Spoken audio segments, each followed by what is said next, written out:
Hi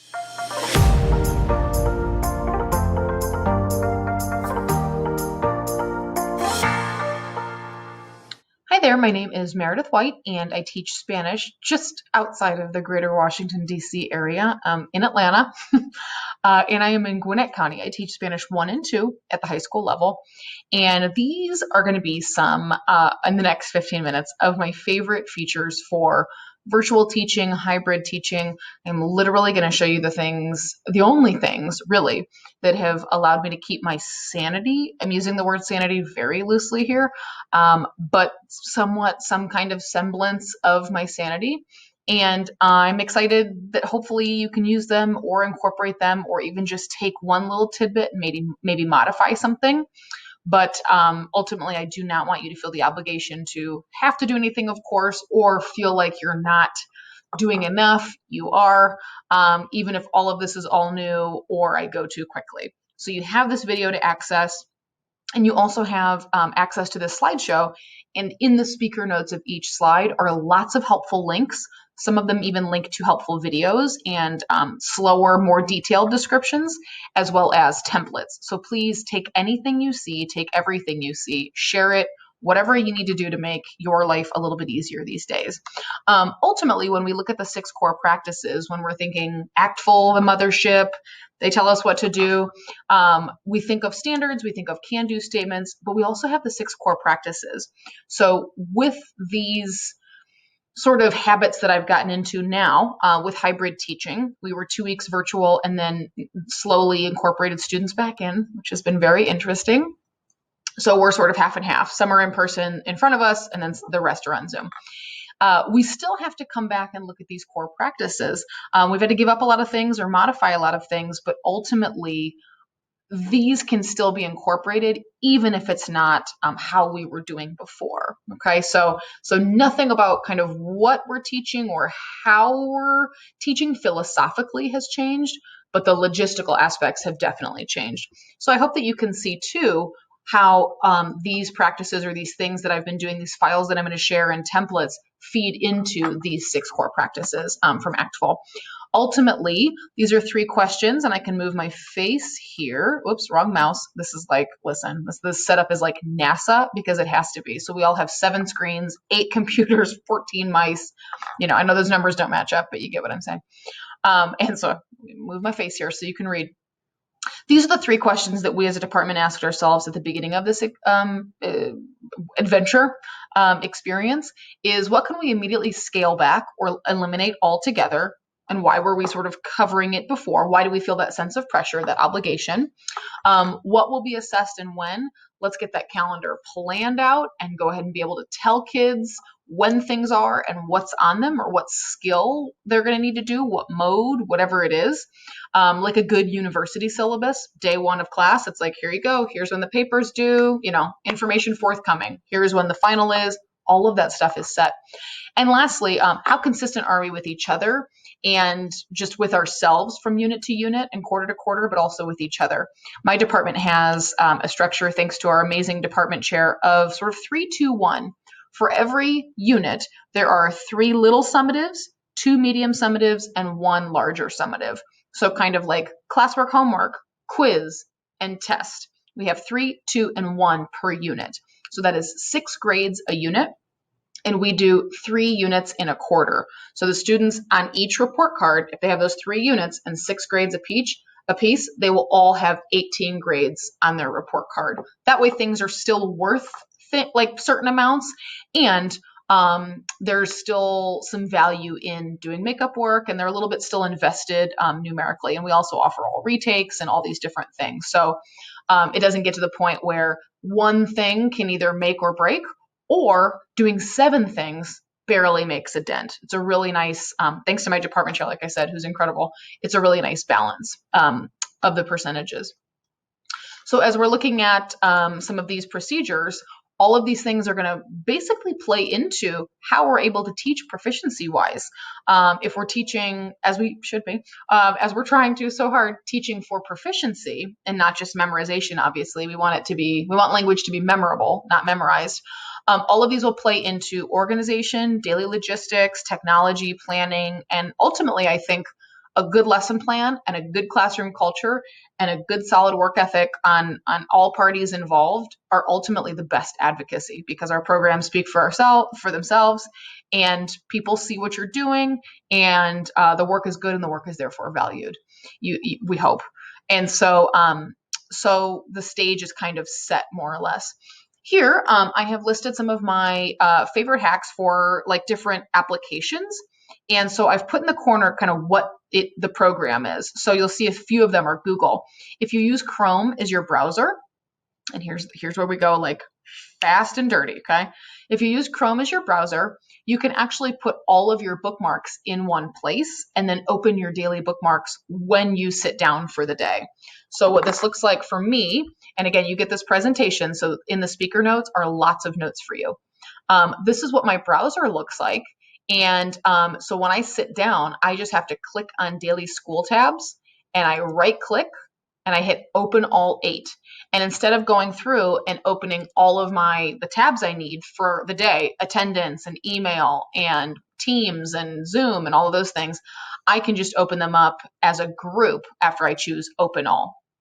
And you've got directions there for that. So you right click on the bookmark bar, add a folder, name it, and then you can just drag your bookmarks in. Really, really cool. There are also some great YouTube videos that are linked in the speaker notes for more sort of explanation, like a run through of how to do that.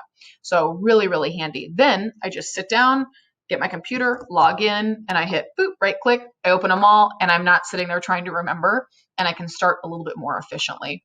Also in Chrome, these are some of my favorite extensions. If you find yourself between 2 windows, you might like Tab Glue and Tab Scissors. If you like to record like this, Loom or Screencastify are really great.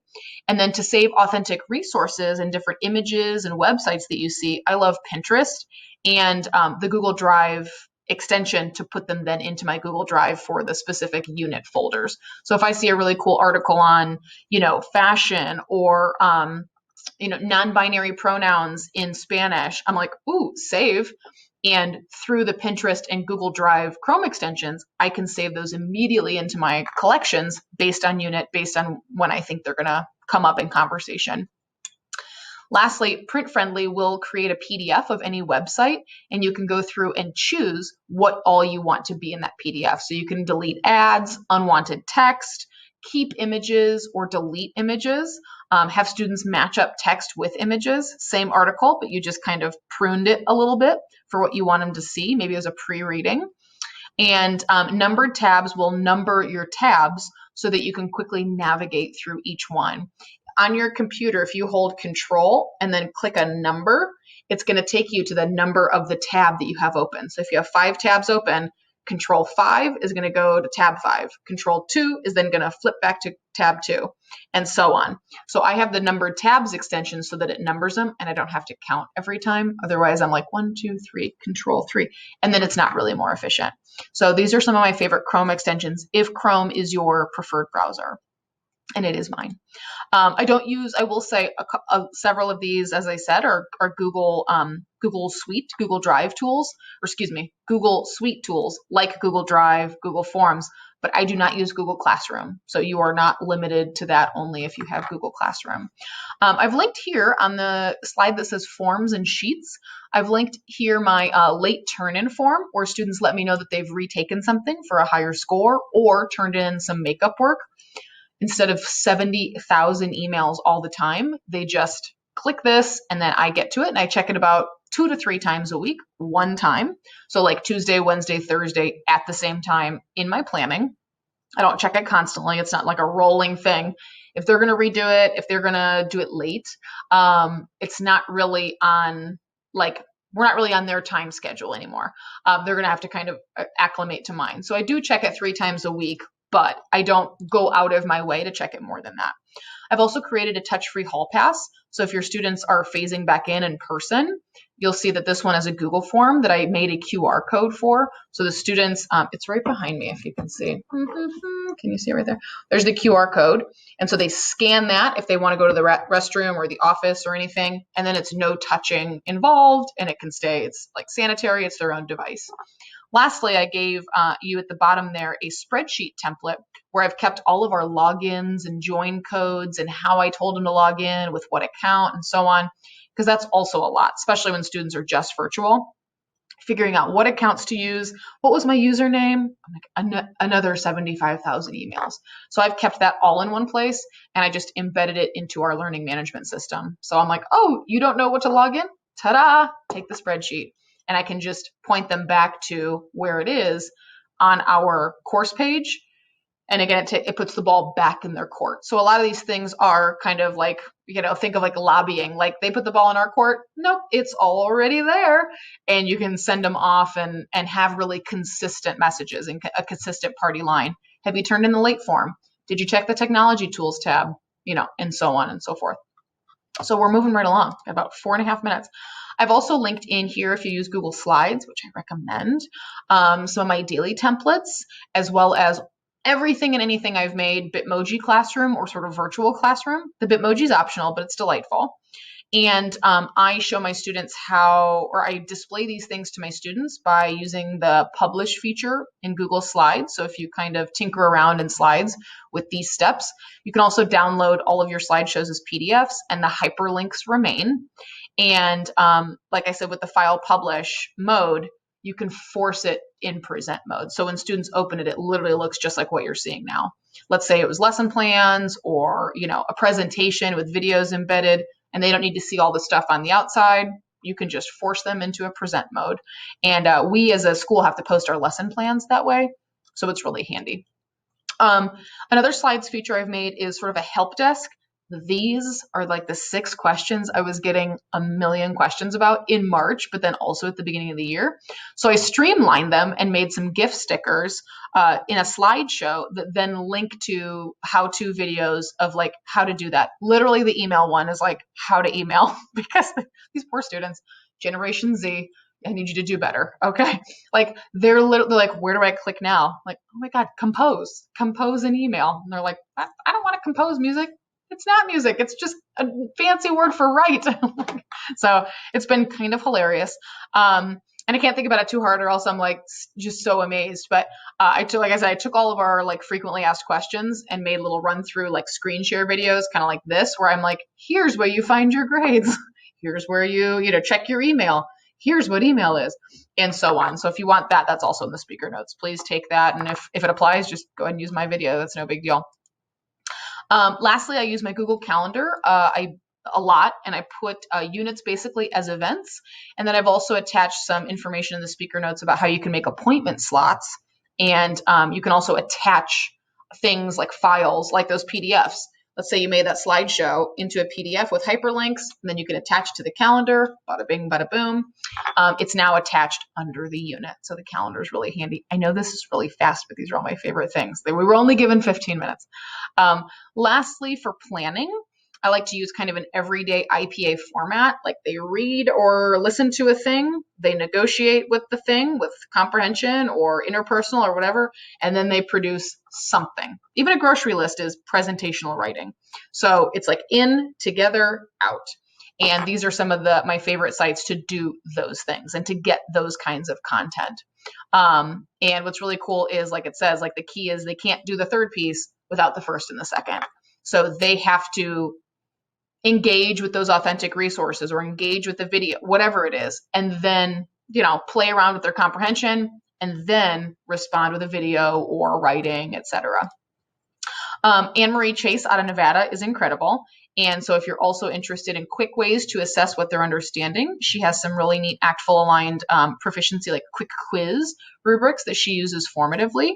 And Bethany Drew has shared so generously her beautiful, beautiful resources for scaffolding. So these are novice level examples of weekend chat and some different like writing help.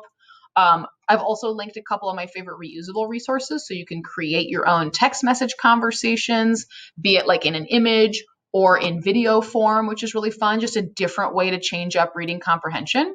and then post in the lesson plan or in that slideshow and so on. And then I've also at the end put some information on feedback stickers. So being able to just drag feedback from rubrics or from wherever the place is from my desktop directly onto student work has been really helpful, or in an email. And you could even set it up if you wanted like a badging system so that students collect all 6 or that kind of thing for 5 extra points on the final. And that's pretty cool. And also they like when, we have our little Bitmoji and it kind of looks like us and it's kind of funny. We're trying to be hip, but they don't believe us. Thinking about specific ways of giving feedback is really important these days. Don't give all the feedback all the time. There's no need. And the last thing listed in the presentation is 2 of my forms that I've used for my in-person students, because sometimes they don't really seem to know what to do. And so those lists have helped streamline their work and their attention span. So I know that was a lot of things. Tried to hit every mode, all the core practices. Please explore those resources. I know we didn't have much time together, but I'm trying to move my face to some place where it's not like covering something. I know we didn't have a lot of time together, but please contact me. In the speaker notes on this slide and the introductory slide is my all my resources. Take it all. It's all free. Make it better, send it back. And I really appreciate being able to be part of your conference this year. So hopefully I'll talk to you soon or see you on Twitter.